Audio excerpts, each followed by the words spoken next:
Vadakara MDMA കേസിൽ അറസ്റ്റിലായ മൂന്നാമത്തെ അധ്യാപികയെയും ജോലിയിൽ നിന്ന് പിരിച്ചുവിട്ടു. പേരാമ്പ്ര BRCയിലെ അധ്യാപികയും ആവള കുട്ടോത്ത് സ്വദേശിനിയുമായ വലിയപറമ്പിൽ VP നീഷ്മയെയാണ് സർവീസിൽ നിന്നും അടിയന്തരമായി പിരിച്ചുവിട്ടത്. സർവശിക്ഷാ അഭിയാൻ അധികൃതരാണ് ലഹരിക്കേസിൽ ഉൾപ്പെട്ട പശ്ചാത്തലത്തിൽ നീഷ്മയെ പുറത്താക്കിക്കൊണ്ട് ഔദ്യോഗികമായി ഉത്തരവിറക്കിയത്.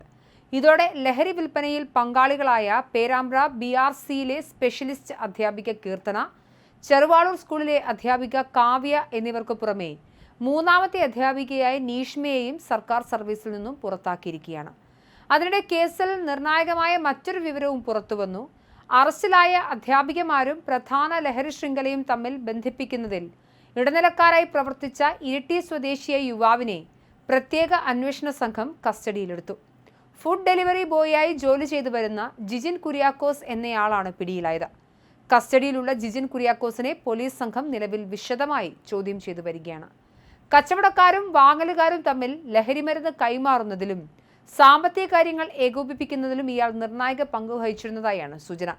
കേസുമായി ബന്ധപ്പെട്ട് ഇതുവരെ നടന്ന പരിശോധനകളിൽ നിന്നും ഏകദേശം 1 കോടിയിലധികം രൂപയുടെ ലഹരി ഇടപാടുകൾ നടന്നിട്ടുണ്ടെന്നാണ് പോലീസിന്റെ പ്രാഥമിക നിഗമനം. വമ്പൻ കണ്ണികളുള്ള അന്തർ സംസ്ഥാന ലഹരി ശൃംഖലയിലേക്കാണ് അന്വേഷണം നീളുന്നത്. ജനങ്ങളുടെ മുന്നിൽ സ്കൂളുകളിലും പൊതുവേദികളിലും ലഹരി വിരുദ്ധ ക്യാമ്പയിനുകളുടെ ഭാഗമായി നിന്നവരായിരുന്നു ഇത്തരത്തിൽ ക്രൂരമായ ലഹരി മാഫിയയുടെ ഭാഗമായി മാറിയതെന്ന വിവരം നാട്ടുകാരെയും രക്ഷിതാക്കളെയും ഒരുപോലെ ഞെട്ടിച്ചിട്ടുണ്ട്. നേരത്തെ അറസ്റ്റിലായ കീർത്തനയുടെയും കാവ്യയുടെയും മൊഴികളുടെയും സാമ്പത്തിക ഇടപാടുകളുടെയും അടിസ്ഥാനത്തിലാണ് നീഷ്മയ്ക്ക് ലഹരി സംഘവുമായി വ്യക്തമായ ബന്ധമുണ്ടെന്ന് പോലീസ് കണ്ടെത്തിയത്. ദിവസങ്ങളോളം നിരീക്ഷണത്തിലാക്കിയ ശേഷം രാവിലെ ചോദ്യം ചെയ്യാൻ വിളിച്ചു വരുത്തിയാണ് അസിസ്റ്റന്റ് കമ്മീഷണറുടെ നേതൃത്വത്തിലുള്ള സംഘം നീഷ്മയുടെ അറസ്റ്റ് രേഖപ്പെടുത്തിയത്. ചോദ്യം ചെയ്യലിൽ തങ്ങൾ നിരന്തരം MDMA ഉപയോഗിച്ചിരുന്നുവെന്നും സാമ്പത്തിക ലാഭത്തിനായി ലഹരി വിൽപ്പനയുടെ ഭാഗമായെന്നും നീഷ്മ പോലീസിനോട് സമ്മതിച്ചിട്ടുണ്ട്. ബാങ്ക് അക്കൗണ്ടുകൾ വഴിയുള്ള ലക്ഷക്കണക്കിന് രൂപയുടെ ഇടപാടുകളാണ് പോലീസ് ശാസ്ത്രീയമായി കണ്ടെത്തിയത്. ഇൻസ്റ്റഗ്രാം പോലെയുള്ള സോഷ്യൽ മീഡിയ പ്ലാറ്റ്ഫോമുകൾ വഴിയാണ് ഈ അധ്യാപികമാർ മാഫിയ തലവന്മാരുമായി ബന്ധം സ്ഥാപിച്ചത്. ലഹരി വ്യാപകമാണെന്ന് കൃത്യമായി അറിഞ്ഞുകൊണ്ട് തന്നെയാണ് മൂവരും ഇതിൽ പങ്കാളികളായതെന്ന വിവരവും പോലീസിന് ലഭിച്ചിട്ടുണ്ട്. മംഗളൂരുവിലുള്ള ഒരു സുഹൃത്ത് വഴിയാണ് ഇവർ ആദ്യം ലഹരിമരുന്ന് ഉപയോഗിക്കാൻ ആരംഭിച്ചത്.